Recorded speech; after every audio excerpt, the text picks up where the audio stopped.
The first sound Sarah Granger heard that night was the soft, high-pitched murmur of a child's voice coming from the hallway. She froze where she sat at the kitchen table, her hands trembling slightly over the unpaid bills spread out before her. The old farmhouse groaned in the wind, its drafty windows rattling faintly, but this sound was different. Wet, intimate, too close.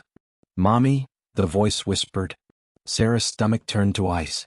Her throat closed and her lungs clutched at air that suddenly felt too thin. Her son had been dead for 5 years. The clock on the wall ticked steadily, tick, tick, tick, but the voice had already seeped into her bones, into the very air of the room. She tried to tell herself it was the pipes again, the way they sometimes shuddered when the wind came from the east. Or maybe the neighbor's television carrying faintly through the night. But she knew the truth. She had known it the first time she heard it, months ago, murmuring just as she was falling asleep. It had grown stronger since then. "Mommy," it said again, more insistent this time. Her body reacted before her mind did. She was on her feet, the kitchen chair screeching against the wooden floorboards.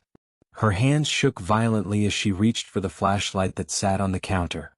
The house was already dark, had been dark for hours, but that voice had made the shadows feel thicker, weightier, as though the dark itself pressed against her skin. The flashlight beam jittered across the peeling wallpaper and the framed family photos that hung askew on the wall. She tried not to look at them. She couldn't stand the sight of him smiling there. Her son, Daniel, frozen in time at 7 years old, forever gap-toothed, forever holding that baseball glove he never got to use in the league he'd begged to join. Her throat burned. She moved toward the hallway, each step a thunderclap in her ears. The farmhouse was always quiet, but tonight, silence had a thickness to it, like the house was listening, waiting. The hallway stretched longer than she remembered, shadows dripping from its corners. The flashlight beam bounced, the cone of light trembling with her every heartbeat. And then, a soft giggle light as dust. She stopped breathing. The sound had come from Daniel's room. Her pulse hammered, and for a moment she thought she might collapse right there on the rug, but something deeper than fear pushed her forward.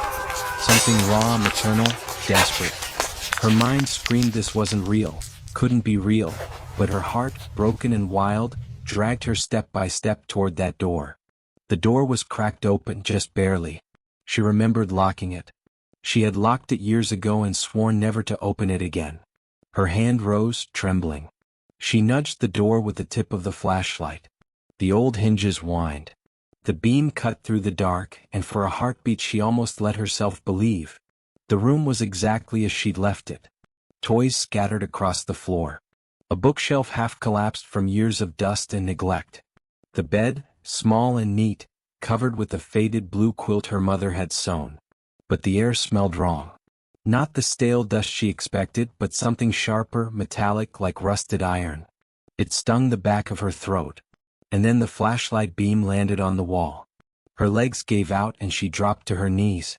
The wall above the bed was covered in scratches. Long, deep gouges carved into the plaster, overlapping and chaotic as though made by something with too many fingers, or claws. She clutched the flashlight so tight it hurt her hand. Her voice broke the silence, a whisper that barely escaped her lips. "Daniel?" The room shifted, the shadows trembling as if stirred by breath. The air grew heavier, oppressive. Then from the farthest corner of the room came the sound of movement, slow, dragging like fingernails across wood. The beam darted to the corner. Nothing. Just the cracked paint peeling from the walls, the sagging dresser, the dust that floated in the flashlight's glow. Her chest heaved. She was shaking all over now, sweat slicking her palms despite the cold. She took one step into the room. The floorboards groaned. And the giggle came again, this time from directly behind her. Sarah spun, the flashlight cutting wild arcs across the room. The doorway was empty. The hallway beyond was a mouth of darkness. Her breath hitched. Her instincts screamed at her to run, to leave, to never look back. But her feet wouldn't move. She was trapped, tethered by something deeper than fear, by the impossible, gnawing hope that maybe, just maybe, her son was somehow here. The voice came again. Closer. "Mommy." And then the flashlight died. Pitch black swallowed her. She gasped, dropping the flashlight in panic. Her hands clawed at the dark, desperate for anything to ground her. The air itself seemed alive, pressing against her skin like damp cloth. She heard the sound of tiny footsteps padding across the wooden floor. Closer. Her mouth opened in a silent scream, her lungs refusing to obey. She felt warmth on her cheek, breath, impossibly small, impossibly near. Why did you leave me? Her knees buckled. The floor rushed up. Her hands smacked against something wet, sticky, the smell of copper flooding her nose. She yanked her hands back but couldn't see them, couldn't see anything, only felt the slickness coat her skin. And then, the scratching started again. Not just from the wall this time. From all around her. The ceiling, the floor, the inside of the walls themselves. A chorus of claws tearing and rending, faster and faster. The sound closing in until it seemed the room itself would collapse. She screamed, finally the sound ragged and animal. And in the split second before everything went silent, she heard one final word, whispered not in her son's voice but in something older, deeper, wrong. Mine. The farmhouse windows shattered outward. By the time neighbors found the place 3 days later, the kitchen light still burned, bills scattered across the table. But Sarah Granger was gone. All that remained were the claw marks, deep, jagged trenches carved into the plaster of her son's bedroom walls, stretching all the way down the hallway, as though something had dragged her, screaming, into the dark. The return. The road into Hallow's Edge hadn't changed in 20 years, but Elias Granger could swear it felt narrower, darker, as if the trees had inched closer with every season he'd been away. Their bare winter branches knotted together overhead like black veins, letting in slivers of gray sky. His truck rattled on the cracked asphalt, the tires humming a monotonous note that kept pace with the ache behind his eyes. He told himself he wasn't coming back for the town. Not for the memories, not for the ghost. Just for Sarah. But Sarah wasn't here anymore. He clenched the steering wheel until his knuckles whitened. He'd gotten the call 3 days ago. Your sister is gone. No body. No answers. Just the kind of hollow bureaucratic phrasing that police used when they had nothing to tell you and didn't want to admit it. Missing. The word echoed in his head like a curse. Elias had seen enough missing persons cases back when he wore a badge. 90% of the time you found a body. The other 10%, well, that was worse because you never found anything at all. The sign welcoming him back to Hallow's Edge loomed from the roadside, its paint flaked and faded. Population, 3,142. He almost laughed. That number had been there since he was a boy, carved into the wood like a dare. It never changed. People left, people died, but somehow the number stayed the same. He drove past shuttered gas stations, old storefronts with cracked windows, the carcass of the textile mill that had once employed half the town. Everything was sagging, abandoned, or dying slow. Just like he remembered. When he pulled into his sister's driveway, the sight of the farmhouse hit him like a blow. 2 stories of weathered gray siding, shutters hanging askew, the roof sagging at the middle beam. He'd hated this house as a boy. Too many nights lying awake in the upstairs bedroom, listening to the wind scrape against the windows like fingernails. Now it just looked empty. A deputy's cruiser was still parked out front. Sheriff Donahue hadn't even bothered to send someone he knew Elias trusted. Just a rookie, leaning against the car with a notepad, trying to look competent. Elias killed the engine and stepped out, the cold air biting his skin. "Mr. Granger?" the deputy asked, straightening. Elias gave him a flat look. "Just Elias." The deputy nodded, awkward, as if suddenly realizing the man in front of him had probably worn a badge longer than he'd been alive. I came by to make sure you had the keys. Sheriff said you'd be staying a while." Elias ignored that. His boots crunched on the gravel as he moved toward the porch. The boards groaned under his weight. His hand hesitated on the doorknob, not from fear, he told himself, but something deeper. As though the house itself was waiting for him. Inside, the smell hit first, damp, sour, with an undertone of iron. The furniture sat untouched, but the silence felt unnatural, as though the air had been pressed flat. The kitchen table was still covered with bills, envelopes curled at the corners. His throat tightened at the sight of his sister's handwriting scrawled across one. "Anything taken?" Elias asked over his shoulder. The deputy shook his head. Doesn't look like a break-in. Door was locked from the inside. No sign of struggle except... He trailed off, glancing at the hallway. Elias followed his gaze. The wallpaper down the hall bore long, jagged gouges torn through plaster. Deep claw marks carved all the way to the wood underneath. His stomach lurched. An animal? The deputy offered weakly. Animals don't lock doors, Elias muttered. He didn't wait for a reply. His feet carried him down the hall, each step heavier than the last. He pushed open the door at the end and stopped cold. Daniel's room. The air was thick with dust, yet underneath was that same metallic tang.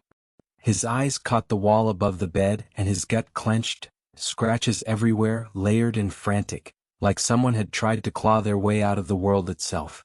The deputy hovered at the threshold, pale. We, didn't find anything else. Elias stepped inside. He didn't need to find anything. The wrongness in the air was palpable, like static building on his skin. His gaze swept the room until it landed on the dresser. A drawer half open. Inside, something wrapped in fabric. He pulled it out, a leather-bound journal cracked at the spine, pages swollen with age and moisture. The smell of iron grew stronger. His heart hammered as he flipped through it. The handwriting was Sarah's, shaky, uneven. Page after page of rambling words, some crossed out, others scribbled over. Phrases that repeated. The voice won't stop. He says he's hungry. Daniel's not gone, he's waiting. Elias slammed the book shut, while rising in his throat. The deputy shifted uncomfortably. Mr. Elias, if you find anything relevant, you should turn it over to us. Elias glared at him. Relevant? His voice was low, dangerous. My sister's missing, her house looks like something out of a nightmare, and you want me to hand over the only thing she left behind? The deputy flinched but said nothing. Elias slipped the journal under his arm. He wasn't about to let these small-town idiots lose it in a pile of evidence bags. Back in the kitchen, he sat heavily at the table, staring at the journal like it might bite him. His reflection in the dark window looked older than he remembered, hair grayer at the temples, lines deeper around his eyes. For a long time he just sat, listening to the wind scratch against the siding. And then he heard it. A whisper. Faint from somewhere in the house. His heart stopped. He rose slowly, every muscle tight, his ears straining. Elias. It wasn't Sarah's voice. It was softer. Younger. His blood ran cold. He turned toward the hallway. And the kitchen light flickered. For an instant, just at the edge of vision, he thought he saw someone small standing in the dark at the end of the hall. A child. Then the light steadied and the hall was empty. Elias stood rooted to the floor, the journal clutched so hard his fingers ached. The deputy called from the porch, oblivious. I'll be back tomorrow to check in. Elias didn't answer. He just stared at the hallway until the shadows blurred, and the silence pressed down on him like a hand. The house was listening. And he was no longer sure his sister was the first to vanish. Whispers in the soil. The next morning, Elias woke to the sound of crows. They gathered in the bare oak outside the farmhouse window, their black bodies shifting and clicking as if in conference, a restless, ugly parliament. Elias lay in bed staring at the cracked ceiling above, the taste of rust still thick in his mouth from dreams he could not fully remember. He had dreamt of water, of dark soil shifting under his feet, of whispers threading through the roots like veins. When the clock downstairs struck 6, he rose. The farmhouse was colder in the morning, its silence so deep it seemed to crawl under his skin. He brewed coffee strong enough to burn, but even its bitter heat couldn't shake the feeling that the house was occupied by something unseen. The journal lay on the table where he'd left it, Sarah's desperate handwriting burning itself into his thoughts. Daniel's not gone, he's waiting. He had told himself he wouldn't read it again. Yet his hand reached for it anyway. This time he noticed something he hadn't before. In the back pages, faint drawings, circles layered with jagged lines, symbols like masks with hollow eyes. Beneath them, a phrase written 3 times over. The hollow veil keeps us. The hollow veil hides us. The hollow veil takes us. His hand trembled as he traced the letters. A memory surfaced. something their grandmother used to mutter when she thought no one was listening. A warning, almost a prayer. Don't go past the stones after dark. The hollow man walks there. He had dismissed it as an old woman's ramblings. But now, staring at Sarah's journal, his chest tightened. The house groaned as if shifting in its sleep. Elias snapped the book shut. He couldn't sit here suffocating in his sister's madness. He needed answers.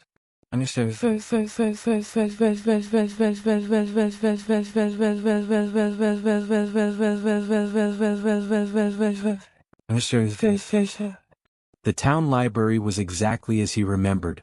Small, damp, the scent of mildew and old paper clinging to the air. The librarian, Mrs. Keene, barely looked up when he walked in, though her expression flickered with recognition. Hallow's Edge was a place where faces never truly left, even if people did. Elias headed straight for the archives in the basement, ducking under the low ceiling beams. He pulled files of old newspapers, flipping through brittle pages that crumbled under his fingers. The pattern emerged slowly, but once seen it couldn't be ignored. Every few decades, a string of disappearances. Farmers, mill workers, children. Names mentioned for a while until suddenly they weren't. Sometimes a family would pack up and leave town right after. Sometimes they just stopped being mentioned altogether, as if memory itself thinned around them. And always in winter. Always when the soil was hardest, the ground sealed shut. As Elias scrawled notes in the margins of an old envelope, a voice broke the silence. Looking for ghosts? He looked up sharply. A woman leaned against the doorway. Mid-30s, sharp features softened by dark eyes that held both weariness and curiosity. Her hair was tied back in a messy knot, her clothes simple but worn with the comfort of long travel. A leather satchel hung from her shoulder, bulging with notebooks. Elias frowned. "Do I know you?" She stepped forward, extending a hand. "Dr. Leora Vale. I've been studying the folklore of this region. And you're Elias Granger. Everyone knows why you're back." He didn't shake her hand. "Studying folklore?" "Disappearances," she corrected. "They've been happening here longer than most folks remember. But memory is tricky in Hallow's Edge, isn't it? People vanish and then it's as if they never existed. I've been trying to map the gaps." Elias narrowed his eyes. "What do you mean gaps?" She opened her satchel, pulling out a stack of photocopied census records. She laid them across the table. Lists of names from decades past with odd blank spaces where entries should have been. Sometimes whole families missing. Not crossed out, just gone, the paper unmarked, as if the ink itself had refused to hold their names. "See," she said, tapping a blank column. "The Hollow Vale." The phrase made his chest tighten. "You've heard it before," she said, reading his expression. He hesitated, then nodded. "My grandmother. She used to say things. I thought they were just stories." "Stories with teeth," Leora murmured. Elias studied her for a moment. She didn't look like a crank. Her voice was steady, her eyes focused, but there was an intensity in her that unsettled him. "What do you think happened to them?" he asked. Leora's gaze drifted past him, toward the dark corners of the basement. "I think this town learned long ago that something lives in the soil. Something old. And I think people learned to feed it." Elias's stomach turned. "Feed it?" "Not with flesh," she said softly. "With memory. That's the sacrifice. You don't die, not exactly. You're erased. No graves, no mourning, no names. Just gone." Her words slid under his skin like ice. He thought of the photographs at Sarah's house, the way some faces had seemed duller, blurred, as if already fading. Before he could respond, a sharp crack split the silence. Both of them froze. It came from the far wall, where a row of cabinets shuddered slightly. Dust fell in lazy trails. Elias's pulse pounded. He drew closer, each step cautious. The cabinets were old metal, rust creeping around the hinges. He reached out, and the cabinet door swung open by itself. Inside, stacks of yellowed papers lay undisturbed. But the soil on the floor, dark, damp soil, was shifting, pulsing as if something beneath it was breathing. Leora's voice was barely a whisper. "Do you see it?" The soil bulged upward, then sank again like the swell of a chest inhaling. A faint sound escaped it, Not wind, not settling wood, but a whisper. Elias. The breath left his body in a violent rush. That voice. His sister's voice. He stumbled back, the hair rising on his arms. The soil pulsed again, the whisper threading through the basement like smoke. Help me. Leora clutched his arm. We have to leave. Now. They scrambled up the stairs, their footsteps thunderous in the silence.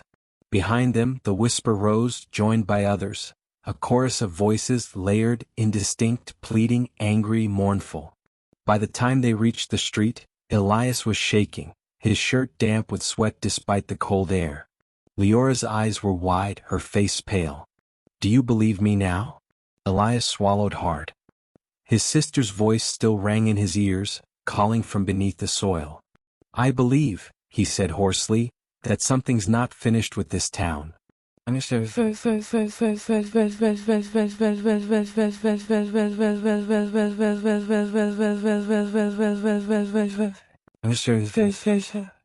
That night, Elias sat again at the farmhouse table, the journal open before him. Leora had promised to meet him tomorrow to show more of her research. But Elias couldn't shake what he had heard. He read until his eyes blurred, Sarah's words unraveling into scrawls of paranoia and terror.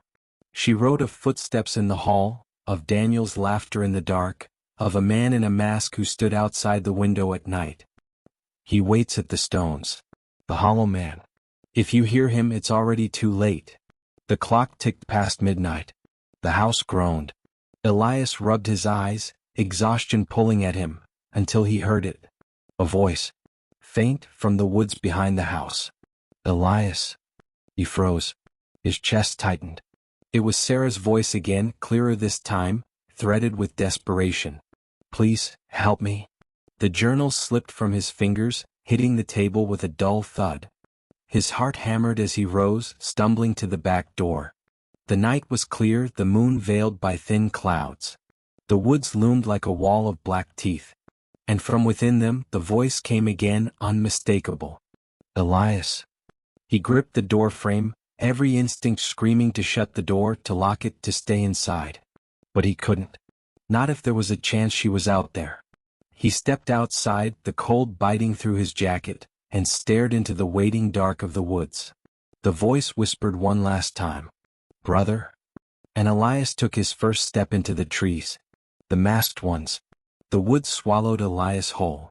Branches clawed at his jacket as he pushed through the underbrush, breath steaming in the cold air. The farmhouse lights had already vanished behind him, leaving only moonlight sifting weakly through skeletal trees. His boots crunched on frost-crusted soil, each step echoing louder than it should have, as though the woods amplified every sound. The voice guided him. Brother? He stumbled forward, half tripping on roots. His sister's tone was ragged, trembling, laced with fear, so achingly familiar it made his chest seize. Sarah. His own voice tore out of him, harsh and desperate. Where are you? The woods gave no answer. Only the distant caw of a crow and the wind scraping branches together like bones. Still he pressed deeper. At last he reached a small clearing ringed by stones half sunken into the earth. His breath hitched. These were the stones his grandmother had spoken of, the ones she warned him never to cross. They stood crooked, weathered, marked with grooves that might once have been carvings but were now just scars. The soil inside the ring seemed darker, damp even in the frost. Elias. Her voice again, this time from the center of the stones. He stepped closer. His boots sank slightly into the ground as if the soil there was softer, looser. A sharp smell rose. Copper, mold, something acrid that burned his nostrils. He gagged but forced himself to continue. At the very center lay something half buried. He knelt, brushing away the dirt with shaking hands. A mask. Carved crudely from wood, its surface etched with jagged lines.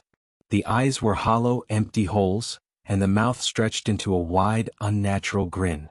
Soil clung to its edges as if it had been waiting there. Elias's pulse roared in his ears. He knew he should leave it. Walk away. Burn the damn thing if he could. But his hand lifted it from the ground almost against his will. The wood was cold, slick, like holding something alive. The forest around him shifted. A sound rose, faint at first, then swelling, whispers. Hundreds of them, layered, urgent, incomprehensible. They circled the clearing, threading through the trees, pressing against him from all directions. And then, between the stones, shadows moved. Figures emerged from the treeline. Tall, silent, each face covered by masks just like the one he held, hollow-eyed, grinning. They stepped slowly into the clearing, their movements unerringly synchronized, their feet barely disturbing the soil. Elias's chest seized. He staggered back, dropping the mask. It hit the ground with a dull thud. The whispers stopped instantly, replaced by a silence so heavy it seemed to crush the air from his lungs. One of the masked figures tilted its head. The wooden grin caught the moonlight, its hollowness infinite. Elias bolted. Branches tore at his skin, his lungs burned, but he didn't dare stop. Behind him, the silence stretched like a rope around his throat. When at last the farmhouse lights reappeared through the trees, relief nearly dropped him to his knees. He slammed the door shut, bolted it, and leaned against the wood, chest heaving. The silence pressed close again. And then a knock. Soft, deliberate. He froze. Another knock. And another, each one perfectly spaced, like the ticking of a clock. The voice that followed wasn't Sarah's. It was low. Mel. Hollow. Keeper. Elias's blood turned to ice. He stumbled backward until he hit the kitchen table. The knocking ceased, replaced by silence so complete he thought his ears might burst.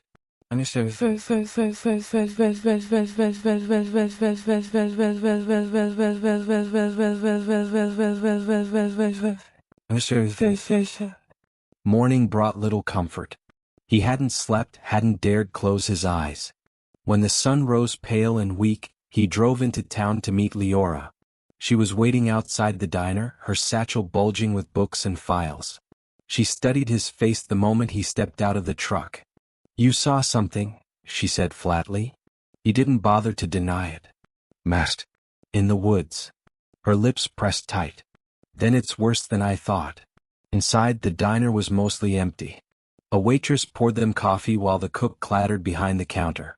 Elias noticed how both women glanced at him, then quickly away. Everyone in town knew who he was. And they were watching. Leora spread papers across the booth between them. Old sketches of wooden masks, photos of ceremonial circles carved into stone. The masks are older than the town itself. Pre-Christian, possibly even pre-colonial. They weren't meant as disguises. They were vessels. The wearers surrendered part of themselves so something else could inhabit them. Elias's jaw tightened. "I saw them. They weren't just history." Her eyes darkened. "Then the cult never ended." He leaned forward. "Why call me Keeper?" Leora hesitated, then pulled another file from her satchel. Birth records. Death records.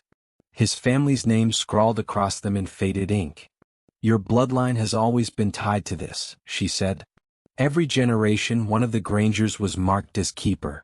The one who holds the knowledge, who guides the sacrifice. That role was passed to your sister when your father died. And now..." Elias's hands clenched. "Don't." Her gaze didn't waver. "It's you." He shoved the file aside, his chest heaving. "I don't care about folklore. I don't care what anyone thinks my bloodline means. My sister is gone, and I'm going to find her." Leora's voice softened. "That's exactly what they want."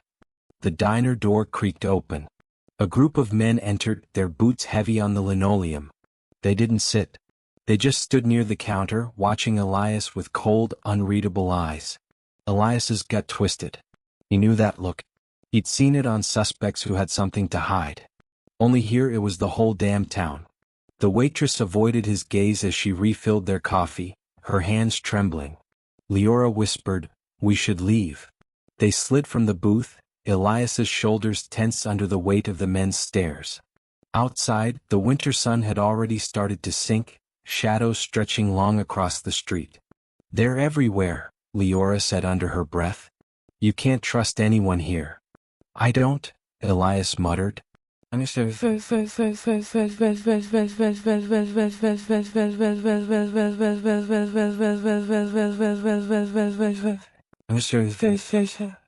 That night, Exhaustion drove him back to the farmhouse. He dropped onto the couch fully dressed, the journal clutched tight in his hand. For hours he lay in the dark, listening to the house creak and breathe around him. Finally, near dawn, sleep claimed him. When he woke, the journal was gone from his hand. His pulse spiked. He sat up sharply, scanning the room. The journal lay on the table, its pages open, though he knew he hadn't left it there. And beside it, neatly placed on the wood, a mask. The same crude carving, hollow eyes staring up at him, the grin stretched impossibly wide. Elias's breath stuttered. His gaze darted to the windows, the doors. Everything was locked. No sign of forced entry. Yet the mask waited for him, patient as if it had been invited in. And carved into the wood of the table beneath it, fresh and raw, were words gouged deep into the grain. "We remember you, keeper." The first offering. Morning broke pale and brittle, light spilling weakly across the farmhouse windows. Elias hadn't moved from the couch. The mask still sat on the table, grinning at him with its hollow eyes, a grotesque reminder that nowhere, not even here, was safe. His phone buzzed, startling him. A text from his sister's old number. Protect her. His heart seized. Sarah's number had been disconnected since the investigation began. He stared at the message until the screen dimmed, then dialed it with shaking fingers. The line rang once, twice, a click, and then silence. He waited, straining, but there was no voice, no breath. Just emptiness. He ended the call and immediately tried again, only for the phone to flash, number no longer in service. He sank into the couch, bile rising in his throat. His gaze drifted back to the mask. Its grin seemed wider now, as though it had heard everything.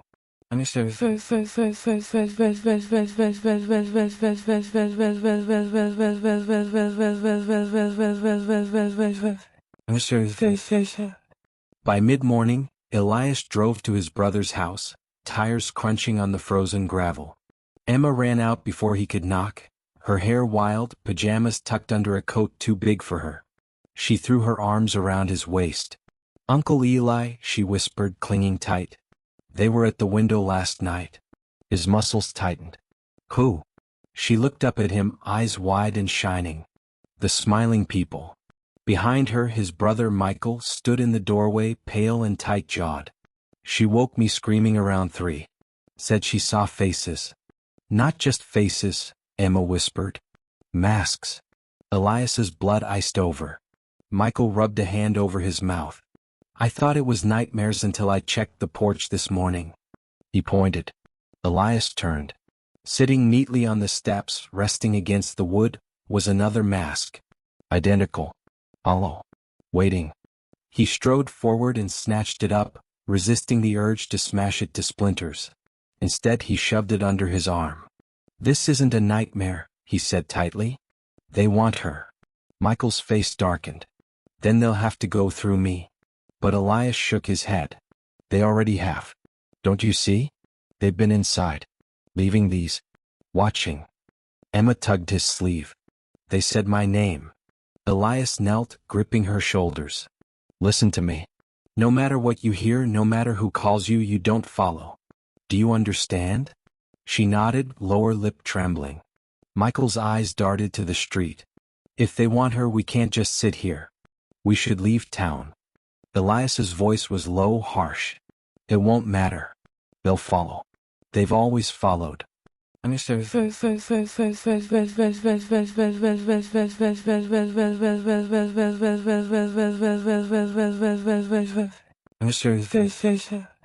By evening, Elias sat with Leora at the farmhouse kitchen table, maps and journals spread between them. The two masks lay side by side, their empty stares burning holes in the room. "They've chosen her," Leora said softly. Elias's jaw tightened. "Over my dead body." She tapped a page in the journal. "Every cycle begins with the keeper's kin. Blood ties matter. It's how they bind the offering. Your sister knew this. That's why she left you the journal." Elias slammed his palm on the table. "So what do we do?" Leora studied him carefully. "We find the site before they complete the first ritual. If they consecrate her under the stones, it'll be too late." He leaned forward. Then show me where. She unfolded a map, tracing a finger along the tree line west of the farmhouse. There. The hollow vale. Old stonework half buried in moss. It's where the cult always gathered. A sudden noise broke the tension, glass shattering from the living room. Elias was on his feet instantly, gun drawn. He rushed in, scanning the shadows. The window lay in shards across the floor. Wind whistled through. And on the rug, surrounded by glass, sat a third mask. This one was smeared with something dark. Dried. Brown-red. Blood.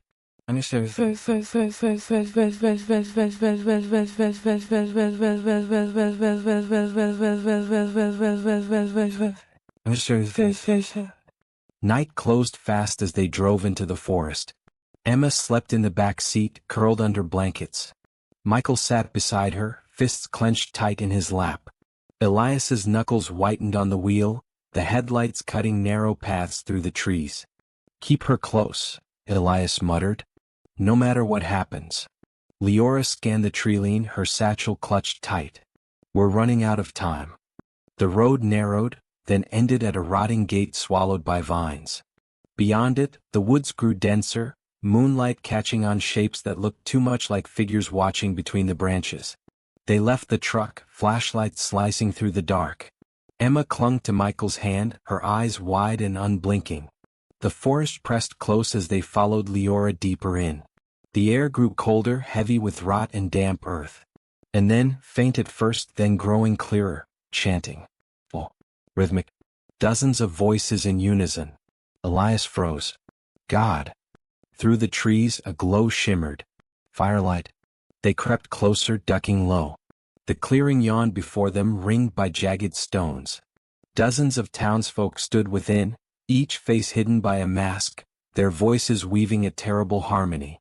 At the center of the ring, a stone slab stood slick with something dark, offerings scattered at its base, feathers, bones, jars of ash. And bound to the slab, struggling weakly against ropes, was a child. Not Emma, but another girl. Maybe 10. Her mouth gagged, her eyes wild with terror. Michael gasped, clutching Emma closer. Elias's stomach dropped. This was the first offering. The masked figures circled, chanting louder now. One raised a hand, clutching a curved blade that caught the firelight. Elias surged forward before Leora yanked him back. You can't, she hissed. Not yet. They're going to kill her, he snapped, voice raw. Her grip tightened. If you rush in, they'll take Emma instead. That's what they want. They need the Keeper's bloodline. She's bait. The chanting reached a fever pitch. The blade hovered above the child's chest. The fire roared higher, sparks spiraling into the dark. Elias's vision tunneled. His gun felt like lead in his hand, useless against so many. The journal's warnings screamed in his mind, words scrawled in his sister's handwriting. The first offering opens the door. The blade plunged. The child's scream was swallowed by the chanting. Elias choked on a cry, clamping a hand over his mouth as Emma buried her face into Michael's coat.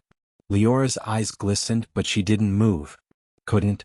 Blood spilled across the stone, thick and black in the firelight. The masked figures raised their arms as one, voices rising, echoing through the trees like thunder.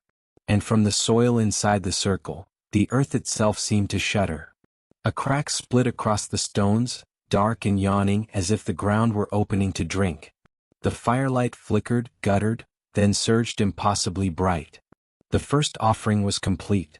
And Elias knew with a clarity that hollowed him out, they were only getting started. The forest was silent now, unnaturally so, as if the trees themselves were holding their breath.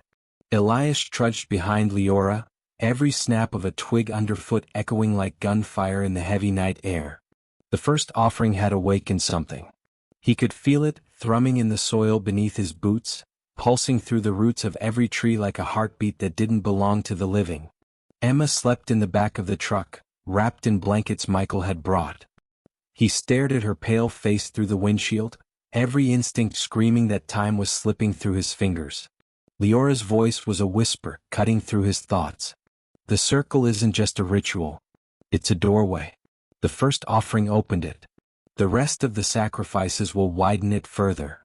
Elias's chest tightened. A doorway to what? Something beneath the stones, she said. Her eyes darted nervously to the trees. Something older than the town. Older than anyone alive. They reached the clearing again, but the scene had changed. The fire had burned low, casting the stones in long, jagged shadows. The air was thick with the coppery scent of blood, heavy and suffocating. The slab where the child had been tied was empty now, the ropes frayed as if the earth itself had consumed them. And beneath the slab the ground had shifted. A fissure had split the stone, narrow but deep, dark as obsidian. From it rose a heat, a hum, a vibration that thrummed through Elias's bones. He swallowed hard. That's it. Leora nodded, her jaw tight. Beneath it. That's where it waits. That's why the first offering was necessary. It's feeding waking. The whispering started again, faint at first, threading through the roots. A chorus of voices, overlapping, pleading, chanting. Elias realized it was a mixture. Some human, some something else, unearthly, older. He gripped the edge of the fissure. The stone was warmer than it should be, pulsing under his fingertips, almost like a heartbeat. His hand trembled. What is it? He whispered. Leora's eyes were wide. It's alive. And then it moved. Not from above, not from behind, but from below. Something shifted in the fissure, a ripple of the earth, dark and viscous. Elias stumbled back, heart hammering. The ground cracked wider and a shape began to emerge. Its form was indistinct at first, a shadow, then flesh, then something utterly wrong, human but not, twisted, stretched, dripping with soil as if the earth had grown it as one might grow a root.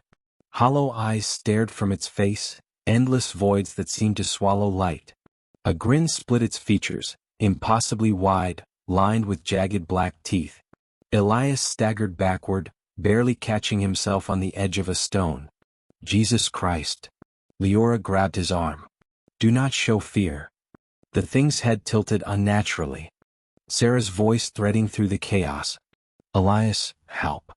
His stomach dropped. Sarah? Leora's hand was firm on his shoulder. Not your sister, not anymore. It uses her voice. It uses memories.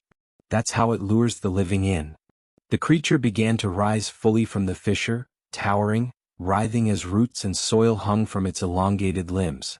Its form shifted constantly, never stable, always moving like smoke trapped in water. It exhaled a low rumbling sound that vibrated through the stones and the forest alike. Elias wanted to scream, to run, but his legs refused.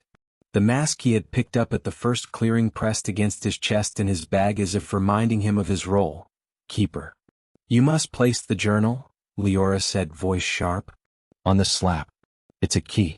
Only then can you attempt to control it or contain it long enough to take Emma. Elias's mind raced. Control it? Are you insane? No. Leora snapped. You're the keeper. This is your bloodline. You are the only one who can interact with it directly. He swallowed, forcing himself forward. The journal felt like lead in his hands as he stepped toward the slab. The creature's eyes followed him, black pits of endless hunger. Whispers now were deafening, voices overlapping in frantic, chaotic harmony. He set the journal down carefully. The creature paused, tilting its head, inspecting the offering. A vibration ran through the stones, through his fingers, his spine, his teeth. Leora muttered a series of low words, incantations she had copied from the journal's margins. The air thickened and the creature recoiled slightly, unsure, testing the boundaries. Elias took a deep breath. He placed both hands on the journal, feeling the wood beneath it vibrate, responding to the force below. Memories of his family, Sarah's laughter, Emma's first steps, all surged through him, as if he were pouring life itself into the pages. The creature shuddered, pulling slightly back into the fissure. The whispers faded, replaced by a low, mournful groan. And then the earth beneath them cracked again, wider, larger, black soil spilling like liquid ink. Roots reached out, grabbing at Leora, Michael, even little Emma asleep in the truck, sensing their proximity. Elias's heart slammed. It's too strong. It's hungry. Leora shouted, dodging a grasping root. You must focus. He gritted his teeth, pouring every ounce of will into the journal, willing the memories to flow like a shield, a tether, something to hold it in check. For a moment the creature froze, its limbs writhing but unable to advance. The whispers softened, then became faint, distant. And then a sound from behind, a whisper so soft it froze Elias's blood. "Elias." He spun.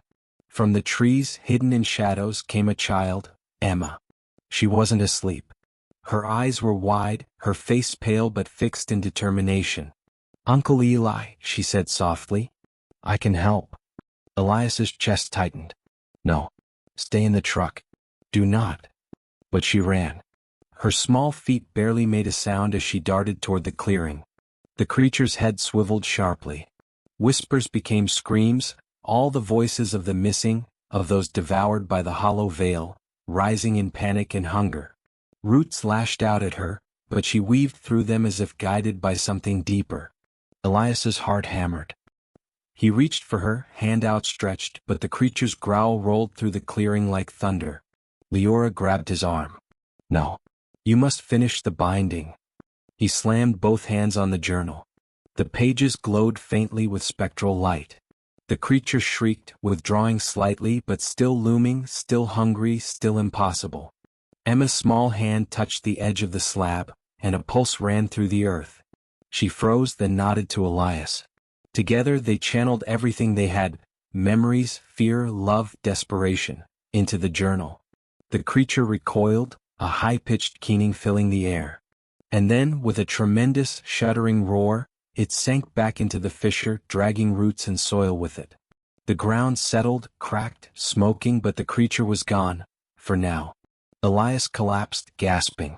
Leora knelt beside him. "It's contained. Temporarily." "But Emma?" He looked at her. She smiled weakly, exhausted but safe for the moment. "Yes," Leora said grimly. "For now. But every offering strengthens it. Every day it grows hungrier." The stones whispered softly in the wind, almost human in tone. And Elias knew deep in his bones that this was only the beginning. The gathering. Night fell like a blade over Hallow's edge. The town, quiet and deceptive during the day, pulsed with a dark heartbeat once the sun vanished. Elias and Leora parked the truck a distance from the old chapel at the edge of town, where the cult's gatherings always occurred. The air smelled of damp earth and smoke, the scent of burning wood mingling with the metallic tang of anticipation. Elias checked his weapon for the third time, though he knew it was useless against what they were up against. The masks, the whispers, the unseen force beneath the town, the hollow veil itself. "Do you think they know we're coming?" Elias asked, voice low. "They do," Leora replied, scanning the shadows. "But it won't stop them. They need the first offering to complete the cycle, and the keeper to finalize the bond." Elias swallowed hard. "Then we're already too late." Leora shook her head. "No. We're the only chance." They approached the chapel cautiously, boots muted against the frosted ground. The building loomed, its Gothic spires twisted in the pale moonlight. Inside, through cracked windows, a fire burned in the center of the nave, casting dancing shadows across the walls. Elias's stomach churned as he realized the scale of the gathering. Dozens of figures stood in precise formation, masks identical to the ones he had seen, hollow-eyed, grinning, every motion synchronized like a single organism. The whispers from the woods had become a chorus, chanting low and rhythmic, vibrating the very air. At the center, on a raised stone altar, was a cage. Inside, Emma sat trembling but alert, her hands pressed to the bars as if they offered her protection. Elias's heart thudded violently. He could see the glow of the journal beneath the altar, its pages faintly luminous. The keeper's bloodline, he realized, was the catalyst for the ritual. "Remember," Leora whispered, "we distract, disrupt, but do not confront the veil directly. Not yet. It's too strong." Elias nodded, though the weight of his role pressed down on him like iron chains. They slipped to the side entrance, hiding in the shadows. Leora muttered under her breath, hands tracing symbols in the air, casting faint glyphs of protection that glimmered momentarily before vanishing. The ceremony had begun. The cultists raised their hands, chanting louder, voices harmonizing in a way that felt unnatural, almost inhuman. The hollow veil responded, and Elias felt it in his bones. The earth beneath the chapel pulsed, faint cracks spider-webbing through the stone floor. He glanced at Emma. Her small face was pale, but her eyes met his with a fierce determination. Somehow she understood. Suddenly, a figure detached from the crowd and moved toward the altar. A man taller than the rest, his mask intricately carved with jagged lines spiraling outward from the hollow eyes. He held a blade aloft, catching the firelight. "The first keeper has arrived," Leora whispered, voice tight. Elias swallowed hard. He knew it was time. He couldn't hesitate. He darted forward, grabbing a pew for cover as he assessed the positioning of the cultists. Leora followed, weaving between shadows, chanting softly. The altar loomed closer with every step. One masked figure turned suddenly, eyes hollowed voids locking onto him. Elias fired, the gunshot echoing like a gun in a cathedral. The figure stumbled, collapsing into a pew, but the others barely flinched. The ritual intensified. The fire blazed higher, casting grotesque shapes across the walls. The hollow veil began to stir beneath the stone, faint tendrils of darkness rising from cracks, reaching toward the altar. Elias clenched his jaw. "Leora. Now." She began chanting louder, voice cutting through the chorus of the cult. Symbols of light appeared briefly on the floor, forming a protective circle around them. The hollow veil hissed, retreating slightly, black tendrils writhing. Elias lunged for the cage, trying to pry it open. The metal was reinforced, cold and unyielding. Emma's small hands pressed against the bars, whispering encouragement. "Elias, remember your bloodline," she murmured. "Use it." He froze, realization dawning. The journal. He had left it back at the forest clearing. Without it, he had no direct connection to the veil, no way to channel his bloodline into action. The masked leader approached, voice amplified unnaturally through the chapel. "The keeper hesitates. The bloodline is ours to claim." Elias's mind raced. He could feel the veil's hunger, the pulse of the earth beneath his feet, growing stronger with every heartbeat. Shadows stretched across the room, black tendrils brushing against the cultist's feet, gripping, testing. Emma's whisper cut through the chaos. "Uncle Eli, trust me." He looked down. Her small hands were glowing faintly, a light emanating from her fingertips. The keeper's bloodline, even a child could channel it. Elias understood instantly.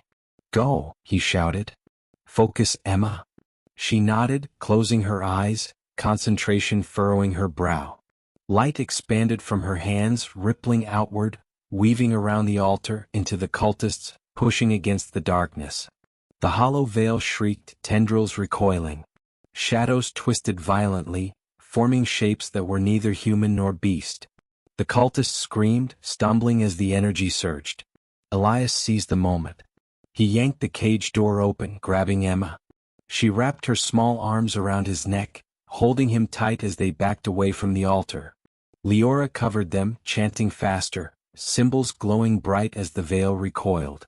The fire dimmed, shadows fleeing, but the ground quaked violently, cracks forming beneath the altar. The leader of the cult screamed, a sound so unnatural it pierced the air. The mask twisted in impossible ways, as if the face beneath was screaming in unison with the wood. The chapel roof trembled, dust falling like rain. The hollow veil, enraged by the disruption, surged toward them, black tendrils reaching, clawing. Elias's hand found the journal, which Leora had miraculously brought with her. He grabbed it, slamming it onto the floor. Light exploded from the pages, binding the veil temporarily. The shadows recoiled, shrieking, writhing, then retreating back into the cracks and fissures in the stone floor. The cultists fell to their knees, masks cracking and splitting, revealing terrified, ordinary faces beneath. Elias, breathing heavily, held Emma close. Leora glanced at the altar, grim.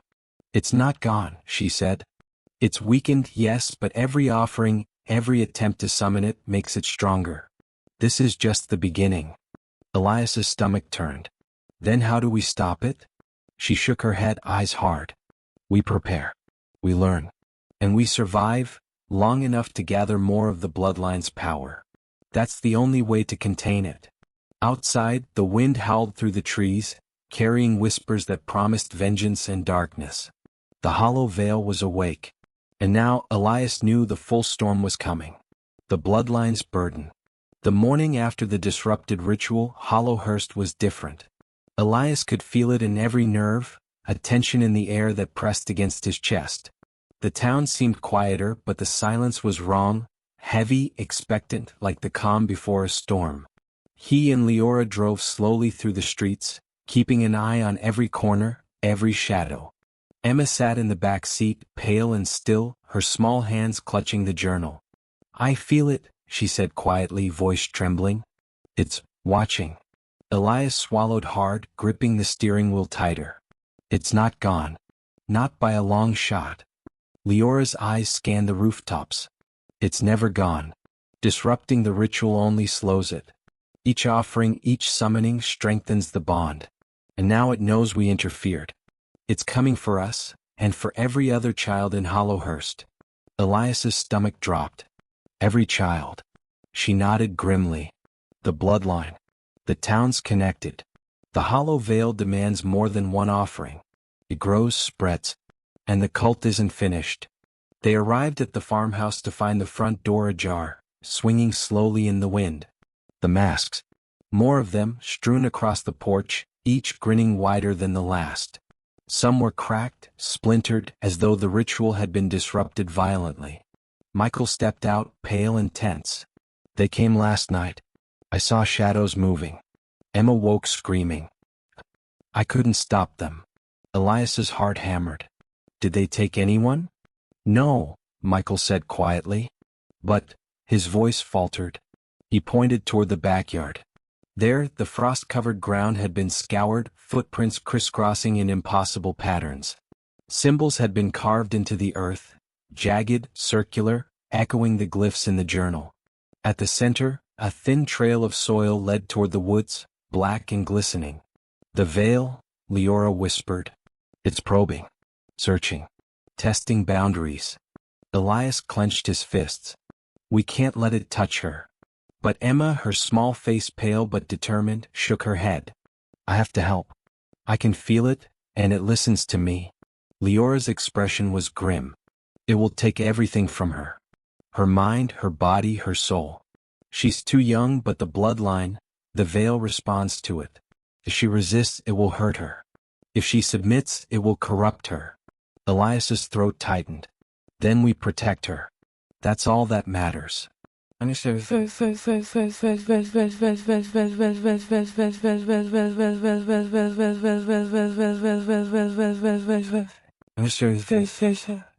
By nightfall, the town had changed further. The streets were empty, shops shuttered, windows dark. But shadows moved where there should have been none, and whispers threaded through the alleyways. Elias, Leora, Michael, and Emma returned to the farmhouse, barricading doors and windows. The masks began appearing again. One on the doorstep. Another hanging from a tree branch. The whispers grew louder, almost intelligible. "Keeper, give yourself, give her, join us." Elias slammed his hands on the table, breathing ragged. "We can't just sit here. We need to fight it." Leora shook her head. "The veil doesn't fight like we do. It's patient, cunning. It manipulates fear, uses memories, twists reality. And every time you resist, it learns." Suddenly the lights flickered. The temperature dropped. Frost formed on the inside of the windows despite the room being warm. The journal vibrated on the table, pages flipping on their own. Emma stepped forward, small hand outstretched toward it. Light shimmered faintly from her fingertips, brushing over the pages. Elias felt a pull in his chest as if something invisible was linking him to her, to the veil beneath, to the journal itself. "You feel it too," she whispered. He nodded. "Yes." The air thickened. Shadows in the corners stretched toward them, pulsing with a life of their own. The masks seemed to twitch, their grins wider than ever, hollow eyes searching. And then, a knock. Soft, deliberate. One at a time, the knocks multiplied, echoing through the house. Elias grabbed the nearest hammer, moving toward the door. When he opened it, there was no one. Only the wind. Only the shadows. And yet, the feeling of being watched was overwhelming. From the corner of his eye, he saw a figure move, quick, gliding just beyond perception. A masked man, taller than any normal person, vanished into the dark. "It's learning," Leora said, voice tight. "It's adapting. Every step we take, it mirrors. Every thought we have, it knows." Elias sank to the floor. "Then how do we fight it?" Leora knelt beside him. "We can't, not yet. We survive, we gather allies, and we strengthen the bloodline's connection. That's all we can do. For now."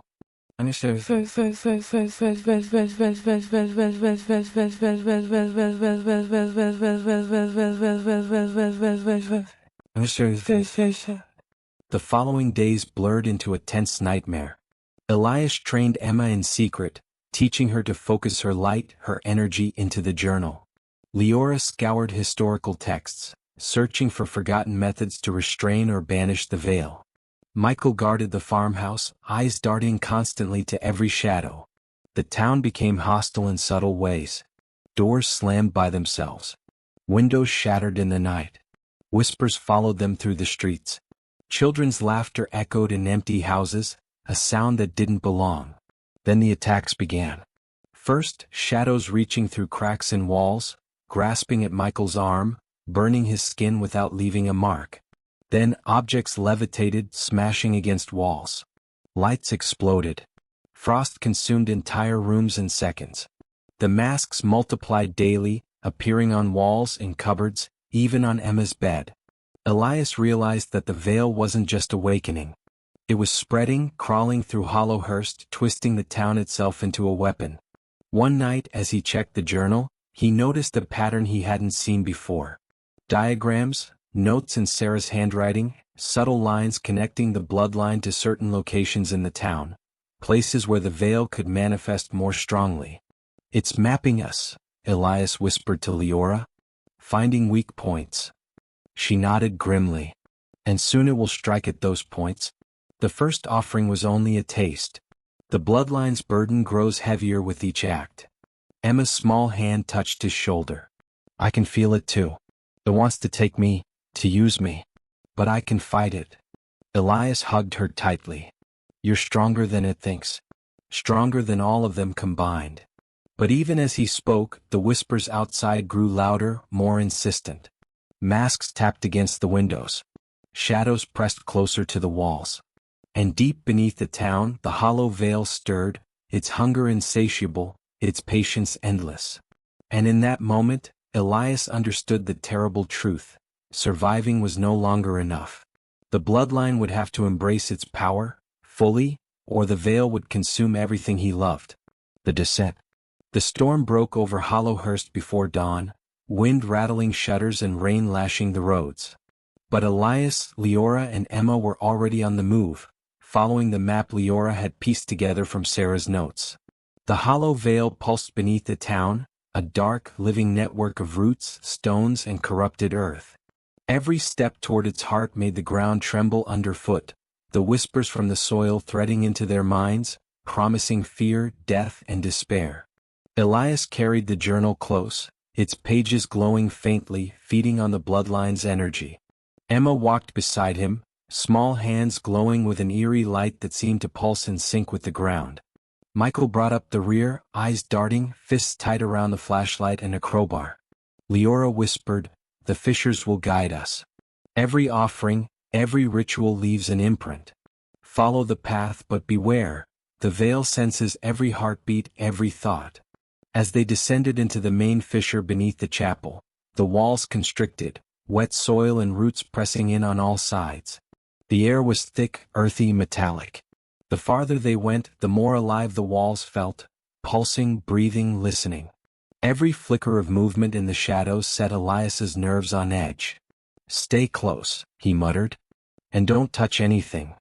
But Emma's light illuminated a carving in the wall, grotesque figures writhing in agony, screaming silently. Her small fingers traced it and she gasped. "It's them. All the children." Elias swallowed hard. "It uses them, their fear, their pain. That's how it grows." The fissure widened suddenly, opening into a cavern so vast it seemed infinite. Blackened stone pulsed beneath them, veins of darkness coiling through the earth like serpents. The air smelled of decay and iron. Whispers crescendoed into screams, voices of the missing, the sacrificed, all layered in a nightmarish chorus. And at the center the veil waited. It rose like a living mountain, shadows writhing, its form incomprehensible but vaguely humanoid. Its hollow eyes burned like coal, jagged teeth forming grins that stretched impossibly wide. Roots erupted from its body, lashing out in all directions, seeking them, probing, testing, tasting. Elias stepped forward, journal in hand. We have to bind it now, or it's over. Leora knelt beside him, chanting, her symbols glowing faintly in the darkness. The bloodline, it must channel through you both. Emma, focus. The girl nodded, eyes shut tight, her small body trembling. Light flowed from her hands into the journal, a stream of pure, concentrated energy. Elias placed his palms on the pages, and for the first time he could feel the veil, its hunger, its vastness, its memory of every fear, every scream. It struck immediately. Shadows lashed at them, black tendrils snapping like whips. The ground shook violently, throwing them off balance. Michael roared, swinging the crowbar at roots that lashed at his legs, but they struck him with the force of trees. Focus. Elias shouted, voice raw. Emma now. The girl screamed, light exploding from her small form, blinding, burning, weaving through the roots, piercing the darkness. The veil roared, a sound that rolled through their bones, a vibration of pure malice. But it adapted. Its form twisted, reforming around the light, tendrils wrapping tighter, choking, constricting. Whispers now filled their minds directly, Sarah's voice among them.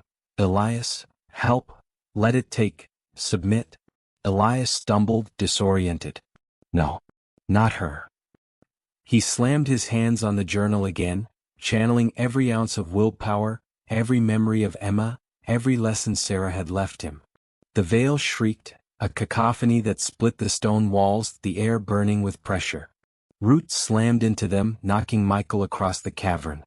Leora barely dodged a lash that would have torn her arm from her shoulder. And then, a sound he never thought he'd hear. A voice clear, calm, unbroken from Emma. I am not yours. Her light flared, stronger, purer, cutting through the shadows like a blade. The veil recoiled slightly, its form quivering, unstable. But it was not defeated. Its voice thundered in their minds, words like razors, bloodline, take, consume. Elias realized the truth. This wasn't just a fight of strength, it was a fight of will. The veil fed on fear, doubt, hesitation. Every second of terror, every quiver made it stronger. He tightened his jaw. I am keeper. We are keeper. We fight. Together, father and daughter, guardian and child, channeled the light through the journal, forcing it into the fissure, into the veil. Roots shrieked, shadows contorted, the cavern shaking violently. Rocks fell from the ceiling, dust choking the air. The veil twisted in impossible shapes, screaming in every voice it had ever stolen. And then, in the midst of chaos, a calm, a single quiet voice in Elias's mind. Sarah, you're almost there, but the last step, it will take everything. Elias glanced at Emma. Her small face was streaked with tears and sweat, eyes wide but fierce. We can do this, he whispered. The veil lunged, massive, all-encompassing, tendrils smashing toward them. Elias screamed, slamming the journal down with every ounce of strength. Light exploded outward, enveloping the creature. The cavern shook violently, the walls cracking, stones collapsing, roots snapping. Shadows screamed and retreated, then the light condensed, pulling the veil into itself, binding, trapping but not destroying. Elias collapsed, clutching Emma to him. Leora sank beside him, gasping, exhausted. The fissure had begun to close slightly, the roots curling back into the stone. The veil's roar was distant now, weakened, contained, but not gone. Elias looked around the cavern, sweat and blood streaking his face. It's still alive. Leora nodded grimly. And it's learning. Every time it touches you, it learns. Every struggle makes it stronger, more cunning. The final offering is coming, and when it does, Hollowhurst will burn if we're not ready. Emma, trembling but glowing faintly, whispered, I can feel it, waiting. Watching. I'm ready, but I'm scared. Elias hugged her tight. So am I. But we fight. We survive. And we finish this, together.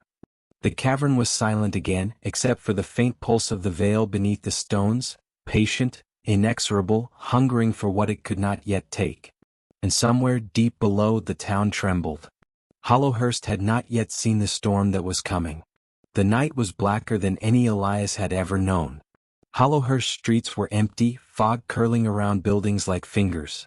A low wind carried whispers, impossibly close, whispering promises and threats alike. Elias gripped the journal tightly, Emma's small hand resting against his chest, the light from her bloodline pulsing faintly through the pages. Leora and Michael flanked them, weapons and symbols ready. Tonight there would be no delay. No distraction.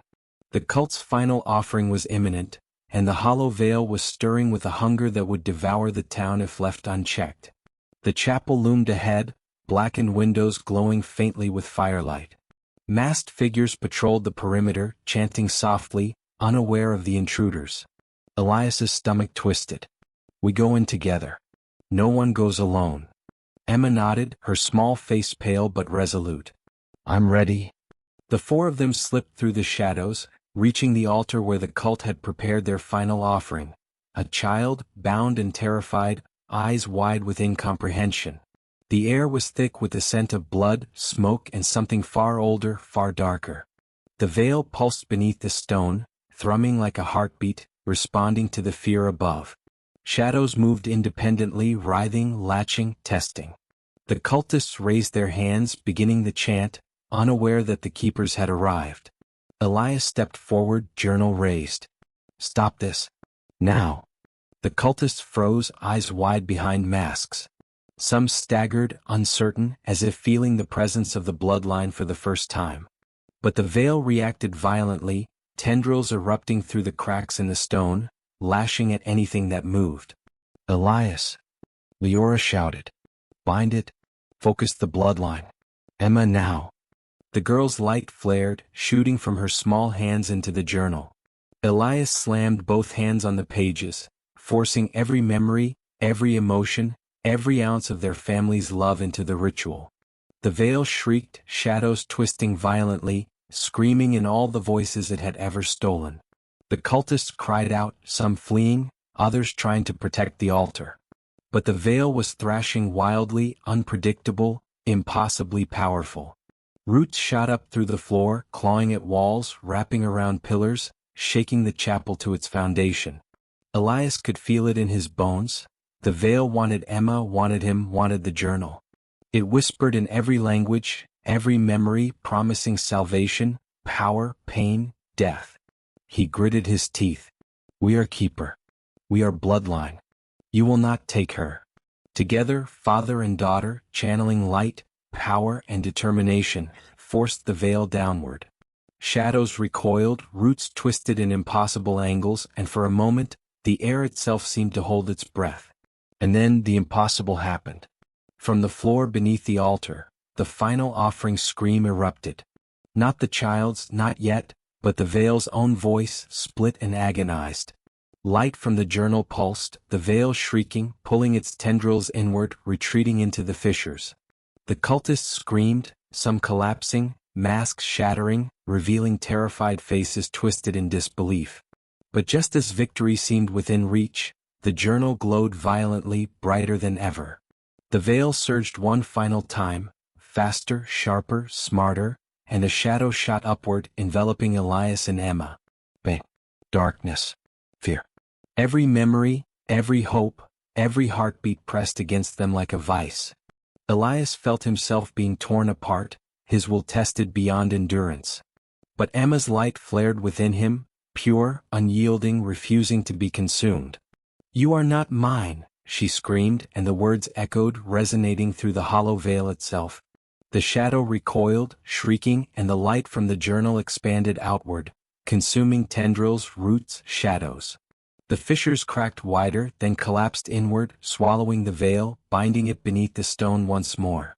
The chapel fell silent. Smoke and dust filled the air.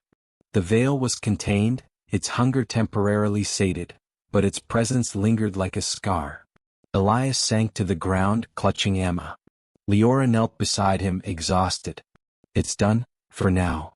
But as Elias looked around, relief giving way to exhaustion, he saw something that made his blood run cold. A single mask remained on the altar. Its hollow eyes gleamed, unbroken, grinning wider than any of the others. And inside the shadows of the chapel, tendrils of black moved subtly, impossibly slow, watching, waiting. Elias's heart clenched. It's not gone. Emma looked at him, small fingers clutching the journal. I know, she whispered. But we stopped it, this time. The wind howled through the broken windows, carrying whispers that promised it would return. Somewhere deep beneath the town, the hollow veil pulsed, alive, patient, hungering for the next cycle. And as Elias held Emma close, he understood a truth darker than any shadow. The keeper's burden would never end. The bloodline was tied to the veil forever, a bond of light and darkness, love and terror. And the next time it rose, Hollowhurst might not survive. The storm outside raged, but inside the chapel the only sound was their breathing, their heartbeat, and the faint, pulsing echo of a darkness that would never truly die. Elias whispered, voice tight with fear and determination, "We survived, but the real fight is only beginning." And somewhere beneath the stones the veil pulsed, patient and eternal, waiting for the next offering.